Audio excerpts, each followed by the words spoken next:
د دې جهنم نه ځان بچ کئ دا کار نشئ کولی نو ایمان راوړئ اطاعت شروع کړئ چې بچ شئ او دا جهنم اعدت للکافرین مؤمنانو ته یو خوشخبریم ده او یو یرولم ده خوشخبري د دې ده چې مؤمنانو دا جهنم ګوره ستاسو لپاره نه دی تیار شوی اعدت للکافرین دا د کافرانو لپاره تیار شوی دی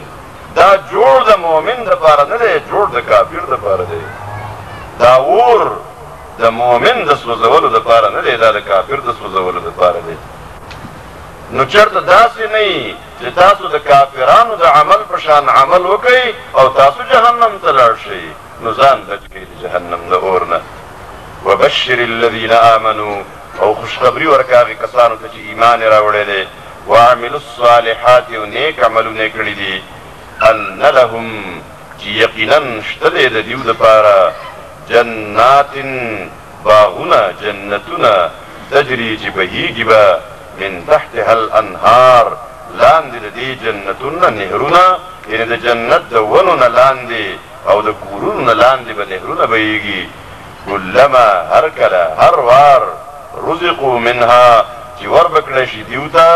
من ثمرتین میوې دلته دا معنا به نه کوئ چې هر وار چې ور کړی شي دیو ته من ثمرتین د میوو نه د میوو نه نه چې ور کړی شي دیو ته میوې چې سړی پرې پوه شي رزقا د پاره د خوراک قالو نو وایي به دیو هذا الذي دا خو هغه میوې دي رزقنا چې راکړی شوي وي مونږ ته من قبلو د دې نه مخکې د دې نه مخکې مونږ ته راکړی شوي وي دا خو هغه میوې دي واتو به متشابها او ور به کړی شي دیو ته متشابه میوې یو شان میوې چې رنګونه به د هغې یو شاني ولهم فیها او شته دی د دیو دپاره فیها په دې جنت کې ازواج جوړې مطهرة پاکیزه وهم فیها خالدون او دیو به په دې کې همیشه وي ګوره دې آیت کې لومبنۍ خبره د آمنو سره وعملو الصالحات او هر ځای کې چې د ایمان خبره راځي نو عملو الصالحات سره راځي نو د ایمان سره د عمل صالح ذکر خامخا راځي پته ولګېده چې هغه ایمان به معتبري چې د هغې سره عمل صالح ورسره وي نو د کم ایمان تصدیق چې عمل نه کوي نو دا ایمان نه دی ایمان به هغه معتبري چې عمل ورسره نیک عمل ورسره وي نو د کم ایمان ګواهي چې نیک عمل ورکړه نو پوه شه چې ایمان شته دی او چې بهر عمل تصدیق نه کوي نو پوه شه ایمان نشته دی دا ګورې په دې دنیا کې کله کله د ملک صدر راغلی که نو دننه په یو ځای کې په یو کوټه کې صدر ناست دی خو بهر علامات بېشماره دي دا پولیس والا دي دا فوج والا دي دا بکتربند دستې دي دا ټول لارې بندې کړی شوي دي چې صیب دننه شته دی دا علامات دي نو لږ ساعت پس چې بیا ته راشم دا هېڅ شی نشته دی نو خلک مې صیب تلی دی نو که څوک وایي چې یاره مونږ خو زجاز اواز د هلیکاپټر غرار یا په لاره سره سایرن داسې اوازونه کېږي څه شی خو هم نه دی صیبه تا به نه یې اورېدلی خو سړی نشته دی ځکه پروټوکول والا نشته دی بلکل هوبهو د ایمان علامات د انسان په بدن کې ښکاره او واضح ښکاري نو د کم ایمان علامات چې په بدن کې ښکاره نه ښکاري او د لرې نه څوک نه ویني چې مؤمن دی نو پوه شه دننه ایمان نشته دی ځکه هر ځای کې د ایمان سره عمل صالح راځي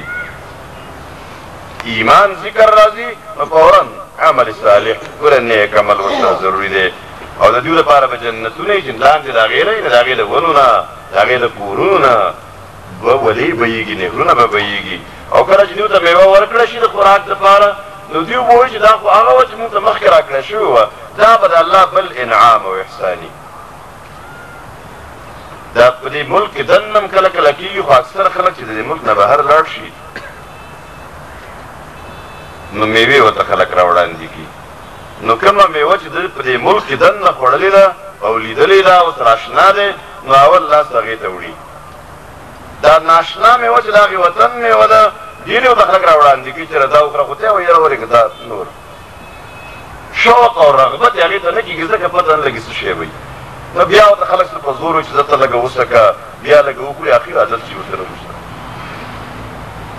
نو جنتیانو ته به الله داسې میوې ورکړي چې د اوبو سره د مخکې نه اشنایي دغه مالټه ده دغه انار دی دغه انګور دی دغه مڼه ده دا څومره میوې چې دي نو دوی اوبو سره مانوسي دوی دپاره به ناشنا نه وي راوابې خوري وبې خوري نو چې کله یې وخوري نو خوند به بل شان دي خوندونه به بدلي رنګ هم هغه رنګ دی متشابه دی ته وایي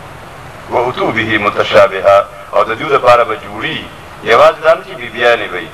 ځکه د سړي دپاره ښځه جوړه ده او د ښځې دپاره سړی جوړه ده نو دا جوړې جوړه به کړه شي او دا جوړې به پاکیزه به وي د مبالغې صیغه ده مطهرتون پاک کړی شوي به دا جوړې د دنیا د دې ټولو ګندګو نه مصیبتونو نه مرضونو نه د دې هر څه نه به پاکي خوبصورته به وي او خوبسیرته به وي وهم فیها خالدون او دوی به په دې کې همیشه د دې نه پس د یو بلې خبرې بیان دی تاسو اول لږه خلاصه واورئ په قرآن کریم کې الله مثالونه بیان کړي دي د خلکو د پوهولو دپاره نو کله کله د مچ مثال راوړی دی دا خلک وایي که ټول راجمع شي که نه الله فرمایي د انسانان او پیریان چې یو مچ پیدا کړي یو مچ نو نشي پیدا کولی اگر که دا خپل ټول قوتونه هم راجمع کړي نشي پیدا کولی نو د مچ مثال راوړی دی د لالچي عالم مثال ورکړی د سپي ان تحمل علیه یلهس او تترکه یلهس که ته پې حمله کې نو همې جبر ایستلي دې په کاڼي باندې ولي که نه سپی نو هغه زر دا کاڼی راوچتوي په خوله کې اول خلک وایي دا ډېر غوسه دی هغه د غوسې د وجې نه نه راوچتوي هم په دې غوسه کې دی تا ته غاپ وکړي په کاڼي ولې خو دا کاڼی چې ورګزاره کړي نو هغه په دې لالچ کې کېدای شي د خوراک څه شي نو زر ورشه ولې راوچت کړي چې کېږي نو چې پوه شي کاڼی دی نو بیا یې وغورځي بیا په تا پسې را رواني او که ته یې همداسې پرېږدې نو د تمې او د لالچ یوه لویه دنیا یې په ذهن کې ایښودي او ژبه یې رایستلي او ګرځي او کوم خلک چې په خپل علم عمل نه کوي د بني اسرائیلو د علماو مثال ورکړی کمثل الحمار یحمل اسفارا په شان د خر دی چې په خر کتابونه بار کړي نو خر خو په کتابونو بارېدو به چې په شا باندې په ګنټو پراته او روزانه هم کتابونه چلي نو دی خو ملا کېږي نه که نه فارسی کې یو متل دی وی چون خر عیسی اگر به مکه رود بیاید هنوز خر باشد د عیسی علیه السلام خر که مکې ته لاړ شي او واپس راشي نو څوک حاجي صاحب نه وایي دا همغه شانې خر دی نو د خر مثال د جولاګي مثال قرآن کریم کې راغلی دی هغه څوک چې د الله سره شرک ګرځوي د دوی مثال د دوی د دې منصوبې مثال په شان د جولاګي د کور دی او د جولاګي کور په ټولو کورونو کې کمزوری کور دی وان اوهن البیوت لبیت العنکبوت نو مشرکانو دې کافرانو منافقانو اعتراض وکړو وی دا څنګه د الله کتاب دی د دومره عظیم ذات کلام دی او کله د جولاګي خبرې و کله د ماشي خبرې و کله د مچ خبرې و کله د خر خبرې و کله د سپي خبرې دا پکې څنګه راله نو الله بیان وکړو چې مقصد د دې خو پوهول دي په خبره باندې او دا ټول مخلوقات د الله دي او په دې کې چې کم یو مثال هم الله راوړي نو الله دپاره نه څه رکاوټ شته دی او نه الله ستاسو د دې اعتراض د وجې نه دا مثال راوړل پرېږدي